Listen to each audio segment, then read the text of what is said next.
ஒரு நாள் ஒரு லேவியன் தன் அணிகர் உடன் வாழ்க்கை வாழ்ந்தார். அவள் அவனை விட்டு தன் தந்தை வீட்டுக்கு ஓடிப்போனாள்.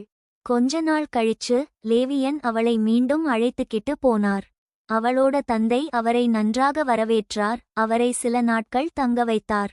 பிறகு அவர்கள் வீட்டுக்கு திரும்ப போனார்கள். மாலையில் கிபேயா என்ற ஊருக்கு வந்தார்கள்.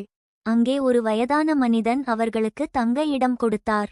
ஆனா அந்த ஊரில் சில கொடிய மனிதர்கள் இருந்தார்கள்.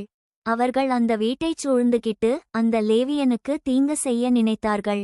அந்த இரவில் ஒரு கொடிய சம்பவம் நடந்தது. அந்த பெண்மணி மிகவும் துன்பப்பட்டு இறந்துவிட்டாள்.